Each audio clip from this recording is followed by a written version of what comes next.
Welcome to Taking It to the Next Level, a Minnesota Collegiate DECA podcast where we'll discuss the world of DECA and talk to professionals about what makes someone successful in today's world. I am the president of Minnesota Collegiate DECA, Zach Spohn. Today I'm honored to be joined by one of the foremost leaders in all of DECA. He's been my close friend since we went to high school together. Minnesota Collegiate DECA, you may know him from his previous position as Officer at Large on last year's state action team.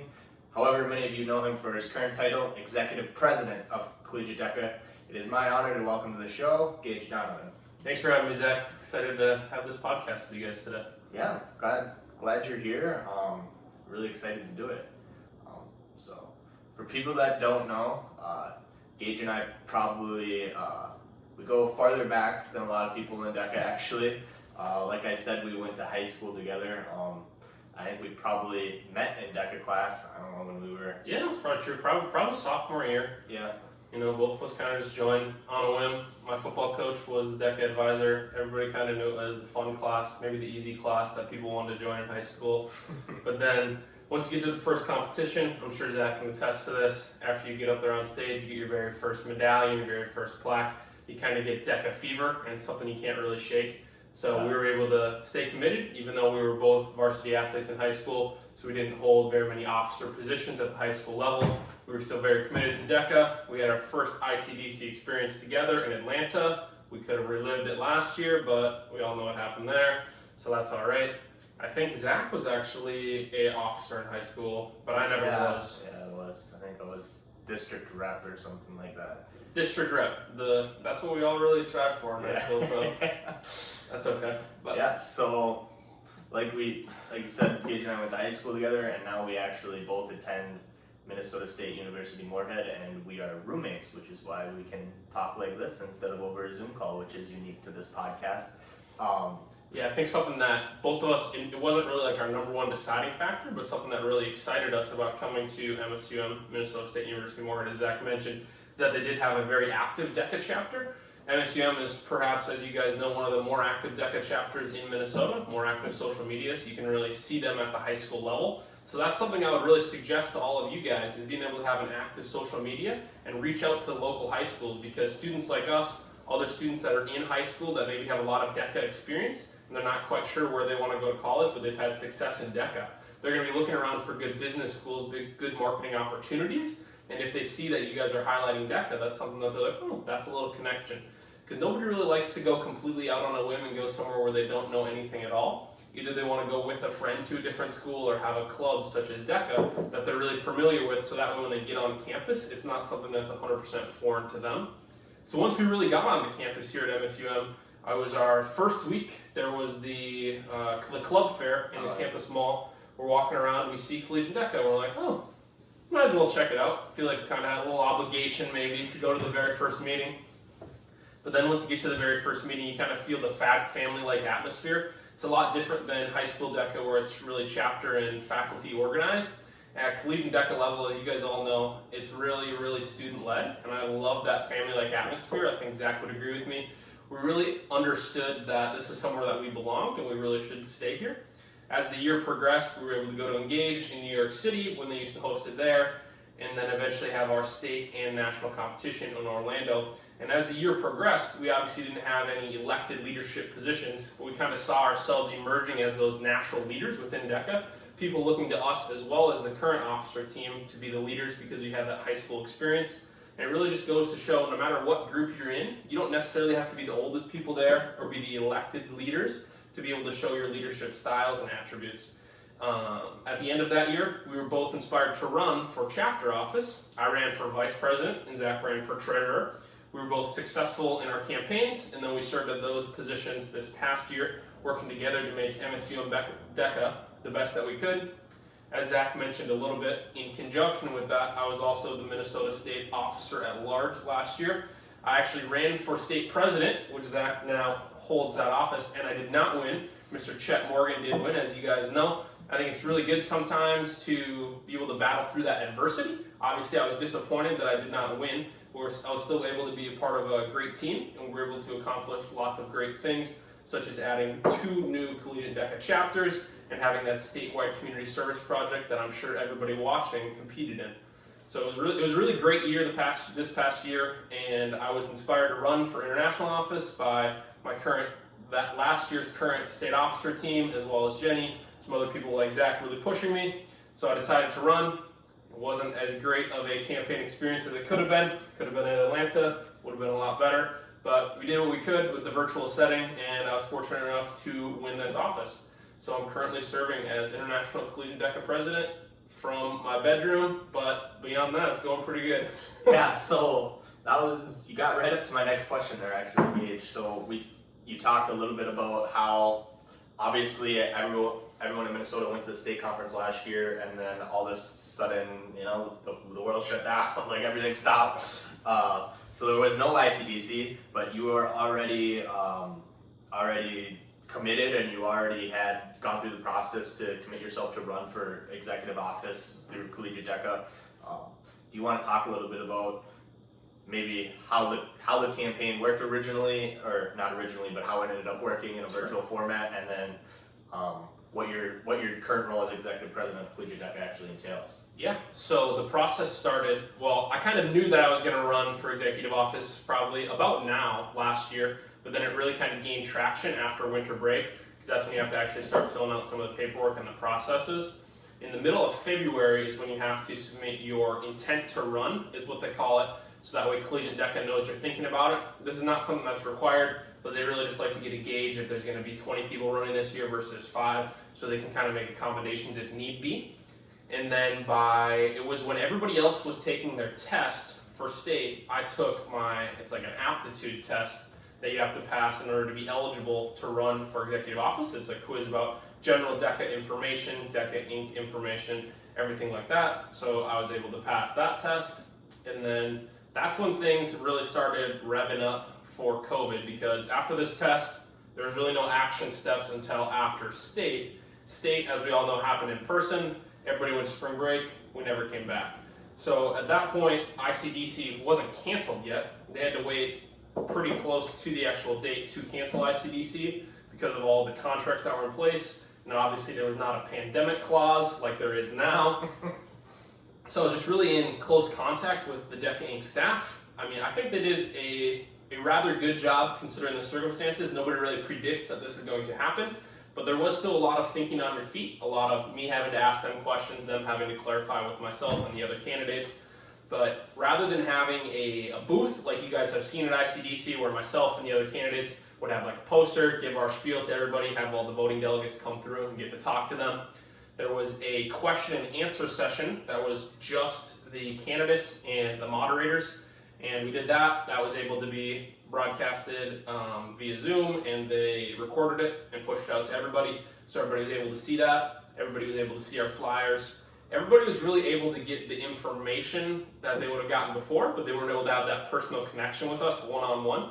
So that's why I decided to do something different than the rest of my candidates. Everybody was doing these super long 3-paragraph posts on Facebook that nobody's going to read.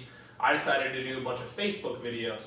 Because I think when you can see somebody in a video setting like this, podcast, where you actually have the opportunity to actually look at somebody, it's a much more connected experience. That's something, a big tip that I would give to you guys. If you're on a lot of these Zoom, Google Hangouts, WebEx, whatever calls you guys use, make sure to have your camera on. One, it makes sure that you're actually paying attention, because you don't want people to look at you and see you just typing on your phone. And two, you're able to see everybody else. It really builds the connection that you wouldn't otherwise have, but it's not as good as being in person, obviously, but it really helps to make sure that you still build those connections, because even in this time, everybody needs to be sure that they can build these connections. A lot of people in the business world right now that may be a little bit older or less technologically advanced, they may be the CEO of a company, but they don't know how to share their screen on Zoom. That's something that's actually a huge pitfall. That's something that's a great opportunity for us living in this time, being in college, being able to be in DECA and do all of our classes over Zoom and other web platforms, is that we're able to be very fluent in this work model, which is really going to make us successful as we go into the workforce, because nobody really knows how long this pandemic is going to last, and there's already major corporations such as Target and Twitter that are having their employees work from home permanently. So once we actually get out into the workforce, who knows, we might be working from home full time.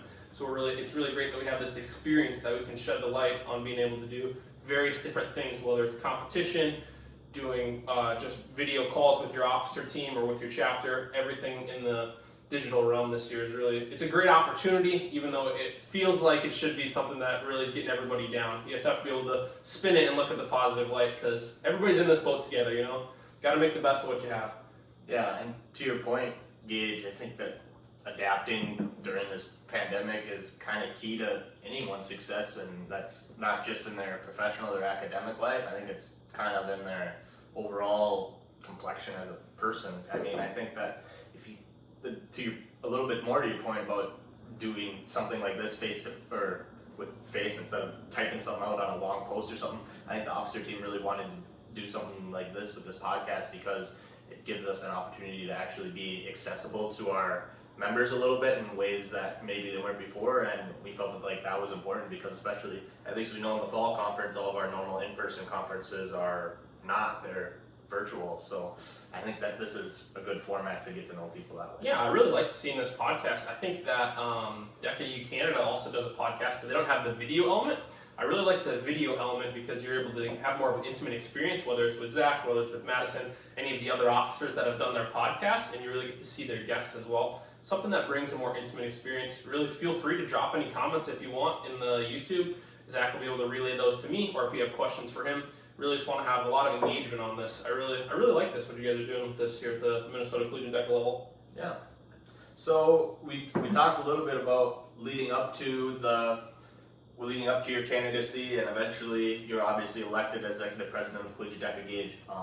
What is that role? Obviously now looks different than it did 12 months ago, but you want to speak a little bit briefly about what it's like now, and maybe how that differs a little bit from what it was like. Sure. In person. So it's been the same for me in terms of in person, except for it's just been more and more expectations just chopped off, because there was a lot of in-person things that were still scheduled after we were elected. Now, as you guys know, DECA at the international level has canceled all events for this calendar year, so we still do have some hope for next year. But at the beginning of my term, well, you're supposed to be at the ICDC location, which would have been Atlanta, and then you stay for an extra day after the conference to do a quick training. Instead of that, that was replaced with a virtual one-day training where we kind of got to know each other, all the different officers, along with the high school team. That went well. It was good to get to know everybody. It still doesn't feel as intimate as it could or as it should, but it is what it is. In that conference, more of a meeting, we really just communicated with everybody and kind of set forth our expectations for the year, kind of a brief vision of what we had. And then we lined up a 4-day training that was supposed to be at DECA headquarters in Reston, Virginia, but it couldn't be because of all of the COVID regulations. So that was something that we had to do virtually as well. In this 4-day, we'll call it a conference, I guess, with all of the high school executive officers and collegiate executive officers. We worked through a lot of leadership training, something that a lot of officer teams do. And then we also worked through building out our program of leadership. A couple of the key points for our program of leadership is the 1 diamond calls. It's something that's not like this, but it has a similar aim to this, where the second Tuesday of every month, Collegiate DECA, our executive team, hosts a 1 diamond call, where every single Collegiate DECA member is welcome to come and join. We have topics such as having a guest speaker. We had Dr. Debbie Phillips from the Quadrillion down in Atlanta, who is a very successful businesswoman, and she did a very nice keynote on leadership in September. We've had topics such as fundraising. We talk about all the conferences, all the news and updates that DECA Inc. has. We're really going to a new member-centric model, opposed to the traditional model where all the information is disseminated from DECA Inc., down to the association advisors, down to the chapters, down to the members. We're trying to put the member at the center of everything that we do, so that way all the information is blasted right at the member. Having these 1 diamond calls is a great way for every single member to have access to this information. We're not limiting this just to chapter officers or association officers. We really want everybody to get involved with this. Along with that, another key aspect that goes into this new member-centric model is the new DECA Connect platform. Now, I know that membership is not officially due yet, so not everybody is going to be on DECA Connect yet. But if you submitted your membership and you included your email address in that was not required. So if you didn't include your email, go ahead and reach out to your advisor, who can then reach out to Jenny, who can then reach out to us, and we'll get you on it. Anyways, the new DECA Connect platform, I think that once they have the new app that's in development, fully released, it'll be something that'll be a lot more interactive. It's really an opportunity for people such as yourself, a member, to be able to reach out to somebody, let's say in Kansas, discuss what you're doing at the chapter level. Maybe you had a very successful, let's say, mock competition, and it's something that you want to share with everybody. Now, what's been in the past is that you're encouraged to write a 2-page DECA Direct article, and then maybe somebody's going to read it. This really makes it a more intimate experience. You can just post, hey, I had a very successful mock competition today, and then people that are interested will be able to comment, direct message you, and really talk to you about that. I know, Zach, you at MSUM had a mock competition, and I think Isabel from Utah reached out to you about the mock competition, right? Yeah, we talked a little bit about what works, what doesn't, a little bit about that. Yeah, I think hosting a mock competition is something that it definitely has the opportunity to separate one chapter from another, just as far as the work that goes into it. And I think especially for new members, having that awareness of what events and competition is actually like before your state conference is a huge game changer. Because if you know what to expect when you're going in there, it just makes the whole competition a lot easier. You're going to be less anxious, and you're going to be more focused on your ideas and your presentation and actually making that work, instead of being nervous about the whole experience because you don't know what's going on. Yeah, and then Zach and I, as we mentioned, were on the same officer team last year at the chapter level, and we did a mock competition as well. One thing that we found particularly successful was having a brand new member that maybe wasn't even in DECA in high school at all, and this is their very first experience, paired up with an experienced member such as yourself or somebody else that's been in competition before, and have them do a team role play for their very first thing, and then peel them off to do the individual role play after that. So that way they really feel comfortable and there can be somebody of a guiding light.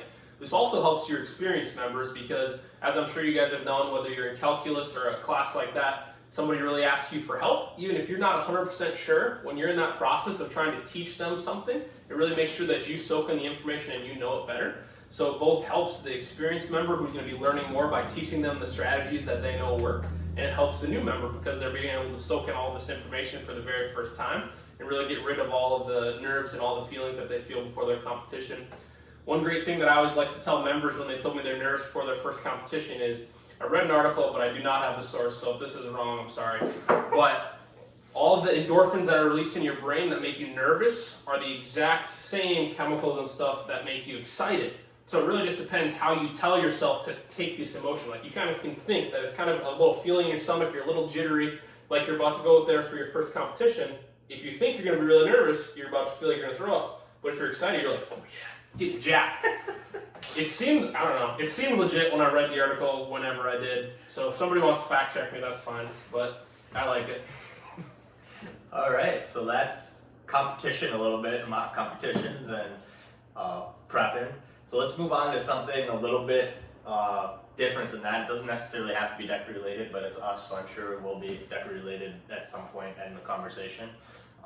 I think you and I, this is an interesting conversation to have because I think Gage and I obviously are really good friends and we have served on officer teams together, but I think both him and I maybe have different approaches to leadership. So I think that that's a good conversation for us to have here, Gage. So I'll ask you right away, what do you think makes someone an effective or a good leader in your opinion? For sure. So there's definitely lots of different factors that go into this. I think that if we're going to look and do a little compare contrast of both of us, you have more of an analytical mindset where you're able to write everything down. It's super prepared. You have this whole script in front of you. I'm just over here taking what comes at me. But if you're able to be very analytical and have everything prepared, that way if there's really never a curveball thrown at you, you can have every single scenario already played out in your head so you know exactly how to react. That's a great attribute to have to be a good leader. I think what I have is more of a vision. What I can do is I can think of exactly what needs to be done. Am I going to write it down perfectly? Not necessarily, probably not, definitely not. But it's something that I'm still able to follow through on.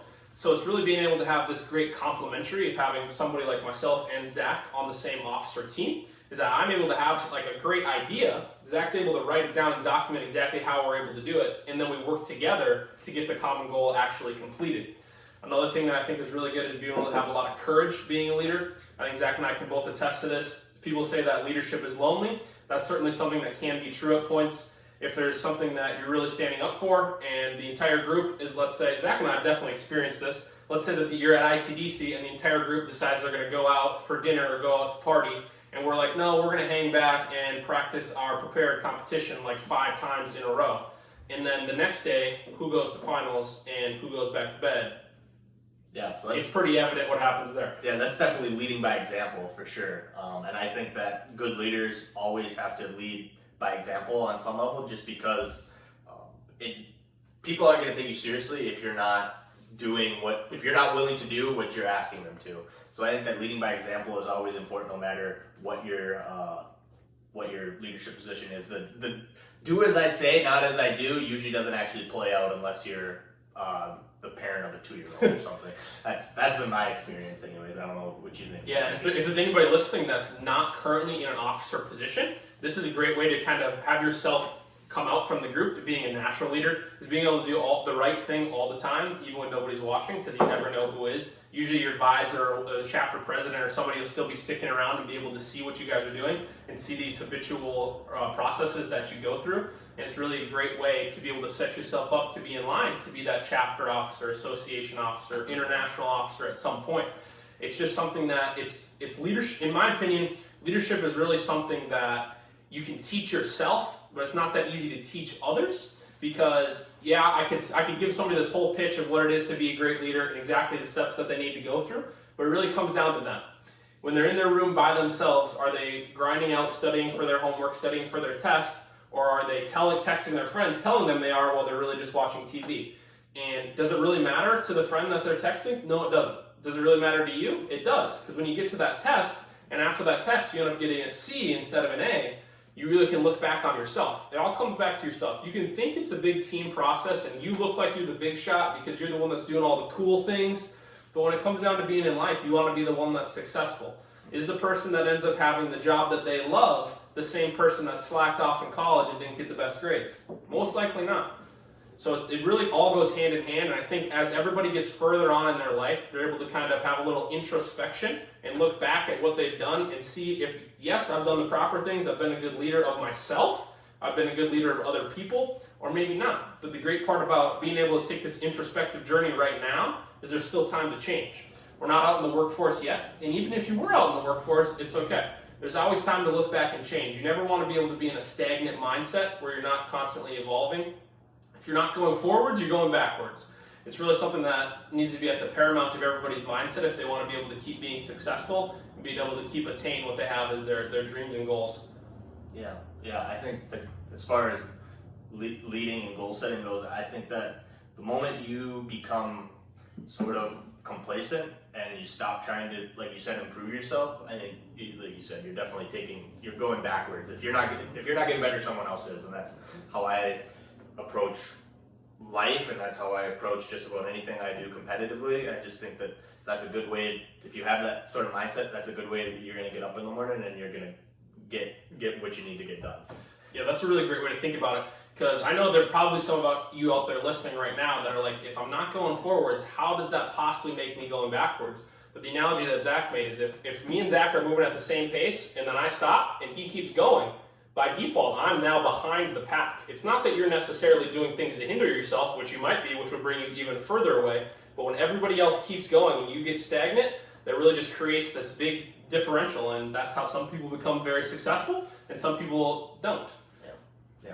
So I think that was a good little conversation about leading a group. So or leading a bigger group, I should say. Let's talk about leadership, maybe in DECA, leading an officer team or leading, I don't know, a project of some sort. What does that look like to you? Because I think something that I definitely try to do, at least in small groups as well, while even if I am president or I am the leader in this group, in whatever this small group is, I think I usually try to build consensus somehow with my group members, because if you're dictating to a group of 3 or 4 or 5, whatever your officer team is, what they have to do, and you're just kind of barking orders, I don't think that that's usually effective, and I think that actually can have the opposite effect of being effective, which would be not effective, I guess. Right. But yeah, I don't know what you think about that. I think if somebody knows that they're a very assertive person, I would say this would be more me if we were in a group setting, and you know that when you pitch your idea, it's going to sound like it's the greatest idea, even if it's not, because you wholeheartedly believe that it is the best idea. It's really the best practice to wait and let everybody else give their ideas first, actually listen and care about what they're saying, and then at the end bring in your idea. Because if you come in super aggressive and super confidently with your very first idea, everybody else is just going to go with it and be like, yeah, that's a great idea. Even though somebody else that's maybe more shy might actually have the best idea in the group. Yeah. So something that I've heard kind of thrown around is leaders eat last. It's kind of this idea that, yes, you may have the best idea and you may know you have the best idea, but maybe not. There might be somebody in your group that's literally never spoken before in a group setting, and they're just a genius and they have the best idea. So being able to actually listen to what people say, this kind of goes hand in hand with another thing that I was going to touch on is, let's say I'm walking down the hallway and I'm texting on my phone. What a great leader would do is to say I see Zach, instead of just turning my phone down or turning it off, you'll actually put your phone away and then you'll talk to them. You'll ask them how their day is and you'll really care about the answer. Because being able to have great connectedness between yourself and all the people that you're leading is something that's really paramount to being a good leader. Because you're really not a leader if you don't have anybody that follows you. Yeah, you may be elected to be president, but if nobody likes you and nobody's following you, it's just a title. You're not actually a leader. That's where you see a lot of the natural leaders start to stand out. A lot of times you'll see in a chapter there's going to be somebody that really has a connection with every single person in the chapter, and they kind of just emerge as that leader, even if they're not necessarily elected. Because being an elected leader and being a natural leader is a little bit different. If you're elected to a leader in DECA, you're really expected to know a lot of the intricacies about DECA, how to fundraise well, how to prep people for competition, how to do everything of that nature. But if you're just a great natural leader, you can take the advice of the president or the officer team and be able to disseminate that information to all the members. Because let's say the president isn't somebody that's very personable. If they're up there in front of the group, or this year even on Zoom, which makes it even worse, presenting to their entire chapter, especially on Zoom, people can just seem to tone out. But if it's a really important fundraising opportunity, community service opportunity, competition prep resources, being able to have a good leader within the crowd that can also disseminate that information is something that's really paramount. So if you are a chapter leader, an elected chapter leader in your chapter, really try to pick out those individuals that are within your chapter that aren't elected and make sure that you're connected with them and that they're really in sync with what the officer board is doing. The officer board still gets to make the decisions, but make sure they're really filled in so that way when people come to them and look at them as a leader, even though they weren't in those meetings and making those decisions, they really know what's going on and they're able to make sure that your entire chapter has a cohesive unit. Yeah, Gage, I think you hit on something really important there, and I think I'm just summing up what you said here a little bit, is that leadership is, while you may be in a leadership position, actual leadership, the kind of leadership that really matters to people, is earned. I don't think that, like you said, just by being elected to something doesn't automatically make you a good leader. And in fact, I think that a lot of times it can have the opposite effect, because you have the inclination to just think that everyone should follow you just because of who you are. I think to really be effective, you have to earn that leadership role and earn people wanting to follow you. And that, like you said, that's made through connections with your members. That's made through just being personable and everything else that goes along with that, leading by example as well. We talked about that earlier. Absolutely. I think a big thing that goes along with this is if you're at a big DECA conference, let's say you were happen to make it to a Gage in Chicago or New York, you meet all these great people, you're getting out your business cards, you're getting everybody on LinkedIn. That may not be the opportunity to have this long 5 to 10 minute conversation to be really connected with somebody. But let's say I have Zach on LinkedIn and I see he gets a job at X company and I'm like, that's really interesting. I've always wanted to work there.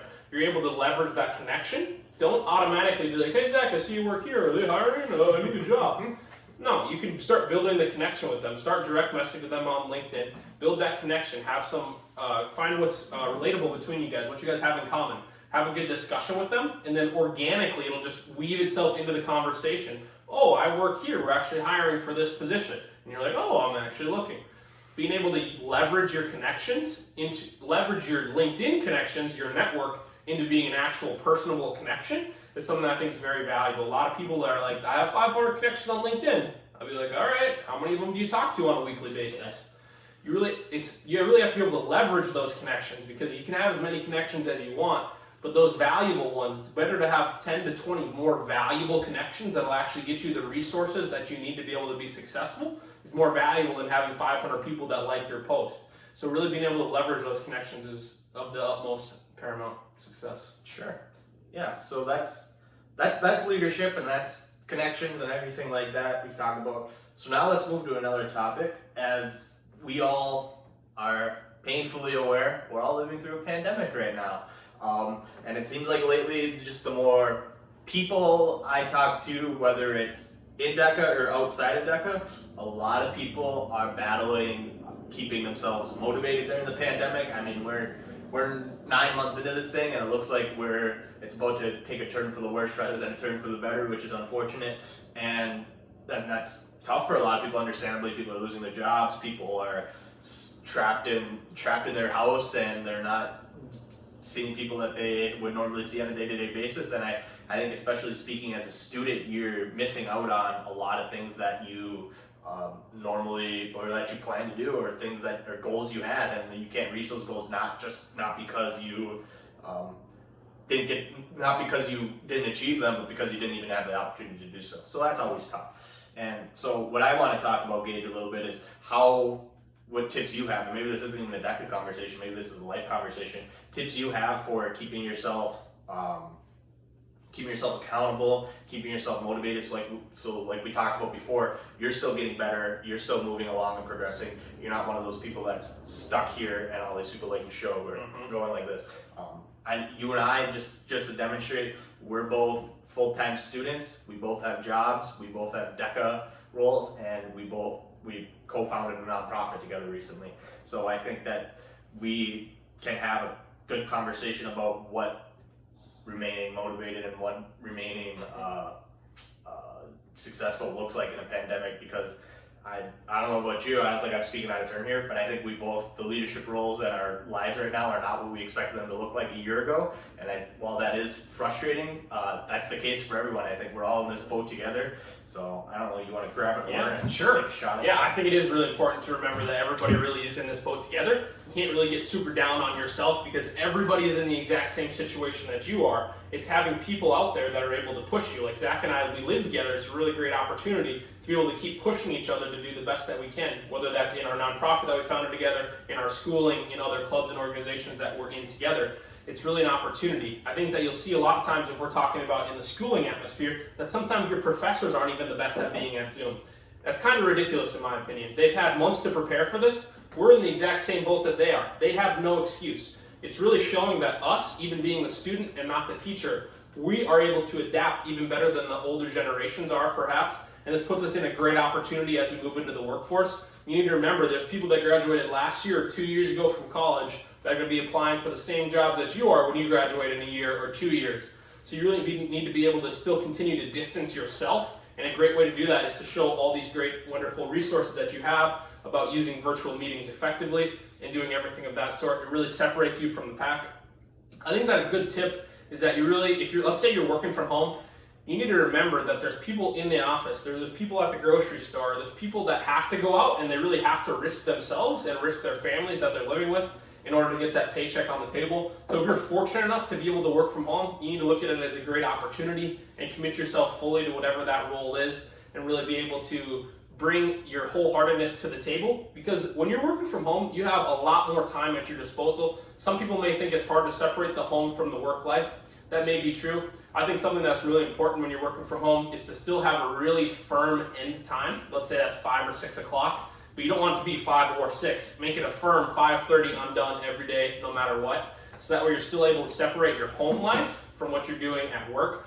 That really makes it great, because nobody likes it if somebody's working around the clock for their full-time job. I mean, you might like it, but if you have a girlfriend, you have a family, you have kids at home, people that are relying on you to be there and be that family figure, you really can't do that. I think it's important to be able to keep everything in mind during this pandemic. Yes, having your job is very important, but you also want to be able to keep your relationships strong, especially because there might be other people in your household that are having more of a particular struggle. Maybe they're laid off, maybe they do have to go into work, maybe they work in a place, healthcare facility where they're seeing all the struggles firsthand.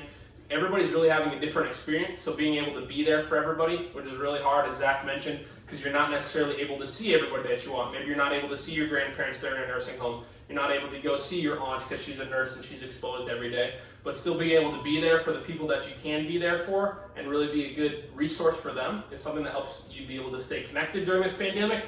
We really don't have any tips about prior pandemics, because of the Spanish flu about 100 years ago, it was really different. They didn't have virtual options back then. So we really need to make sure that we're using this the best, most wisely that we can, and that we're not trying to push the envelope, because I know a lot of people are really just cutting on that edge to get back into the office, get back into the swing of things. But really, we're kind of seeing that happen now, and what's happening? All the cases are spiking once again. We really need to work together, be able to make sure we're wearing our masks. Zach and I live together, so it's not really paramount that we're wearing our masks. We're already sharing all of our germs and all that good stuff. Be able to wear your mask when you go out in public, be able to make sure that everybody's safe so that way we can get through this pandemic together. Want to make sure that there's not just necessarily going to be a day when this ends. Yes, there will hopefully be a vaccine, but we don't know when that comes. So really be prepared and be cautious, be conscientious of everybody. Let's say Zach and I know we're young, we know we're not necessarily going to die from the pandemic, or there's a really small chance that we would. But if we're going out to the grocery store, we wear our masks, we stay socially distanced, because there's going to be somebody out there that's shopping. Maybe they don't look like they're vulnerable, but they're shopping for their mother who's 75 years old and that's living with them. So you really need to be conscious of all that and be able to make sure that during this pandemic, you keep everybody in mind, not just yourself. Like we've mentioned a few times, everybody's really in this same boat together, and we don't want to throw anybody off the boat.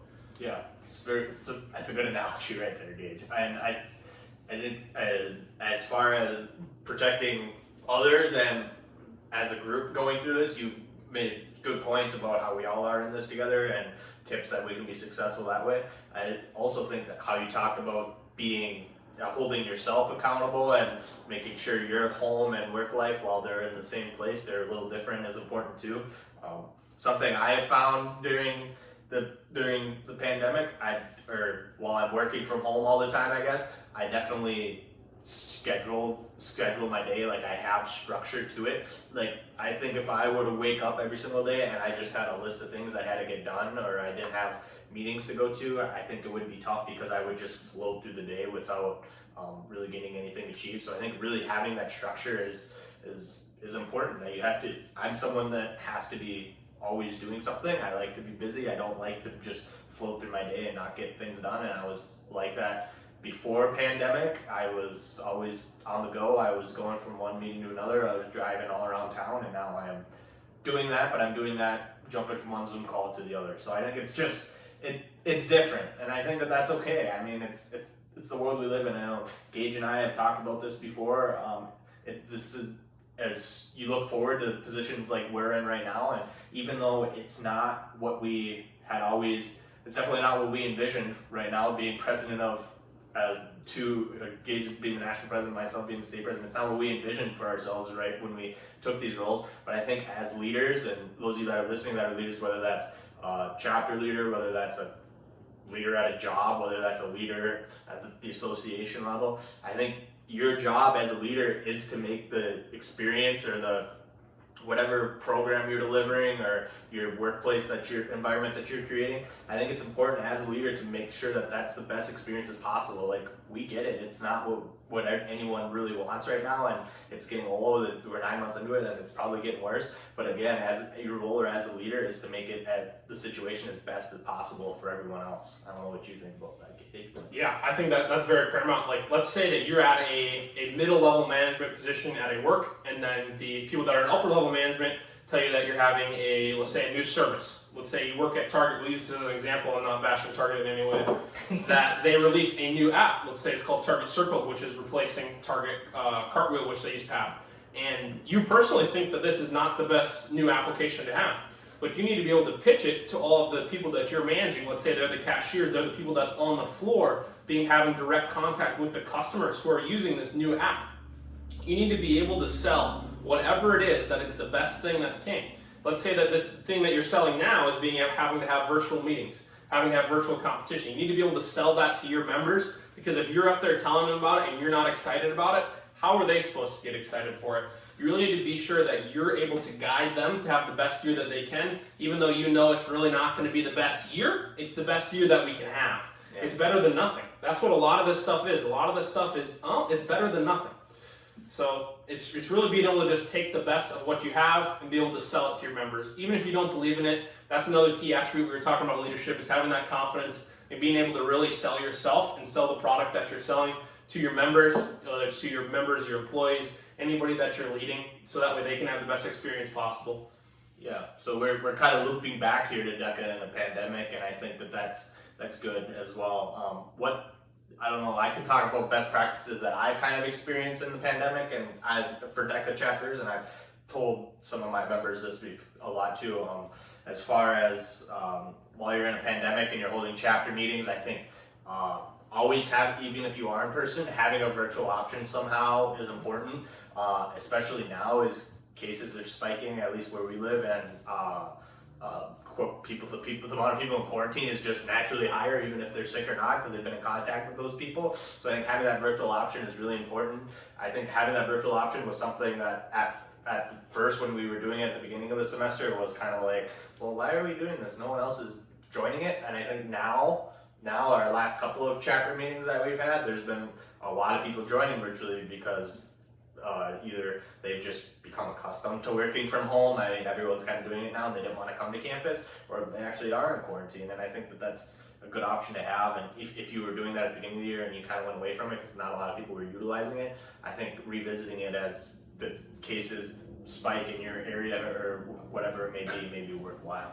I think that having that as an option, it also makes people really feel comfortable. Because let's say somebody's not in quarantine, or they're not forced to stay at home, but they really feel more comfortable being at home because of the COVID-19 pandemic. They don't want to expose themselves. Being able to have that as an option to make everybody feel comfortable and everybody feel welcome. That's one thing, circling back to the very start of this conversation, is that Collegiate DECA really makes you feel like a family. And when you're in a family, you really feel comfortable with everybody. You're comfortable going to the fridge and grabbing some food out of there. You're not just going to be really stiff sitting in the back corner with your mask on, trying not to be close to anybody. So if you feel more comfortable being from home, you really need to have that option available to everybody that wants to take advantage of it.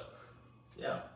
So I think that's something that a lot of members, or a lot of leaders anyways, have maybe struggled with in the pandemic is recruiting maybe. I think that a lot of chapters, and my chapter included, which is a pretty big and successful chapter, our numbers are down a little bit this year as far as what membership looks like.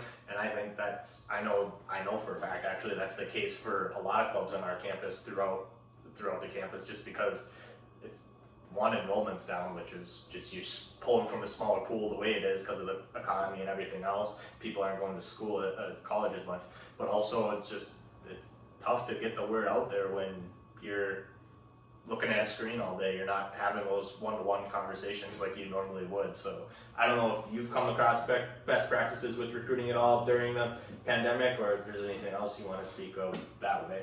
I think that using your social media to be able to recruit, I've seen some great things, especially come out of the University of Wisconsin-Madison. They had a really great, I think it was about a 3-minute video. It was somebody sharing their experiences from transitioning from the high school DECA level to the collegiate DECA level, and then also having other people just describe their collegiate DECA journey, all of the good things that come with that. You can take some photos, some video clips that you or your chapter have from past conferences that were in person to show people what the opportunity will look like once we get to that stage. I think that some people will be like, Gage, social media seems like a good idea. I have a really new chapter, so I don't have my social medias yet, or I have an older chapter, but I've just never really been active on social media. One of the best things to do is to be able to, well, first follow all of your members, of course, but then try and follow people that have, let's say, MSUM or the University of Minnesota in their bio and follow them. Just keep following everybody, because if once you follow everybody, enough people will start following you back, so that way your message gets out there. And being able to have people that are on your executive team that are really committed and they're able to share your posts, your stuff to their personal in social medias, it makes it be able to have more exposure. Because that's the number one thing right now, is having exposure. If you're able to have like an in-person club fair and people are walking by, you can have your great salesperson that's on your DECA team really start connecting with the members and pulling them in. But when you're in this virtual setting, these type of people, such as myself, don't really have the opportunity to get out there and show their passion and be able to really sell somebody on why they should join Collegiate DECA. So being able to, one, make videos, which is able to portray passion very well, I think, but two, try to grow your social media so that way you can have more of a following is great. I think that there's going to be a really big push second semester this year, because we're still able to push that there's going to be the state conference, if that's in person, if that's virtual. Still waiting to see what happened with the pandemic, of course, but there will be an actual conference set in stone. There will be an ICDC conference. Still waiting to see if that's going to be in person or virtual. But there's two really great opportunities that you're able to be part of that are definitely going to happen in one way or another. It's a really great way to push these students, especially if there's some students that, let's say they're a freshman, they didn't join any clubs first semester, they're locked up in their room all the time, they're really starting to feel lonely, they need that connectedness. So being able to reach out to them, being able to have a stronger second half push than maybe is typically present in a Collegiate DECA typical year, it's going to be something that's paramount to a lot of chapter successes this year, I believe. Yeah, so I think that's a good way to leave the pandemic conversation. And I just think that we should reiterate once again that while it is not what any of us really envisioned at this point in our lives, especially when this whole thing started. We're going to be running up over a year on this thing before we're back to some form of normalcy, and it's unfortunate that's just the way it is. But I think that just reaching out to your friends, your members, and whether that's in life or in DECA, I think is really important to remain those connections. And I think that you just have to keep in mind that as a leader or as someone that wants to be a leader in your chapter, in your life, in your workplace, it's important to just continue to try to make the best of these experiences that you're providing to your members, you're providing to your colleagues, and I think that that's just the way that this is going to go, and I think that that's really important as well. So Gage, we're running up on, we're gonna do an hour here if we don't shut up soon. Do you have anything coming up for Collegiate DECA that you want to talk about a little bit quick?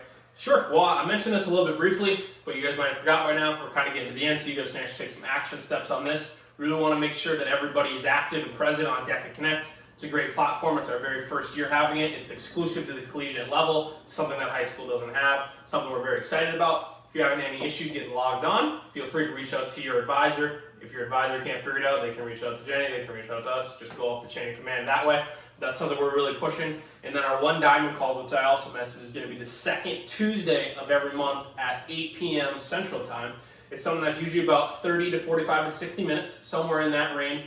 We have various different topics such as guest speakers. We talk about fundraising. We talk about recruiting. Everything that you guys really want to know. Keep you in the loop of what's happening at DECA Inc. Talk about our conferences that are upcoming. So really just check out those two things. Everything is hosted in DECA Connect this year. So everything that's happening with us, we go ahead and post it right there. We have our links to the One Diamond calls. We have resources. We have virtual resources. We have a new chapter starting in your new chapter guide.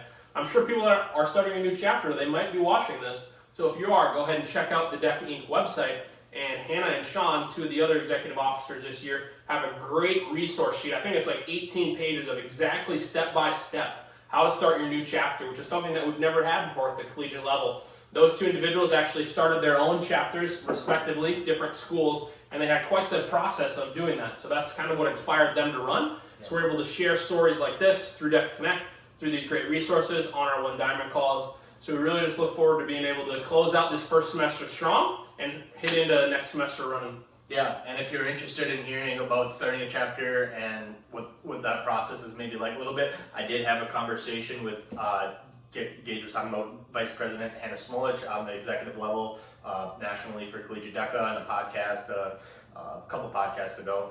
So if you want to check that out, go ahead. All of our other podcast episodes are also on our YouTube channel, as you know, because you're watching this. Also, don't forget to check out our social media as well, and check out all the fast coming updates in this crazy world that we live in during the pandemic. So I'd like to thank you, Gage, for being my guest today. I really enjoyed the conversation. So throughout our series of podcasts leading up to the state conference in February, the state officer team will continue to share their own stories and the stories of others surrounding Minnesota Collegiate DECA. Once again, I'd like to thank Gage for being my guest today. As you can all see, we're both really passionate about what we do, and I think that came across here, and I hope that you guys enjoyed the conversation. I'm Zach Spohn. Thanks for listening. We'll see you guys next time. Thank you.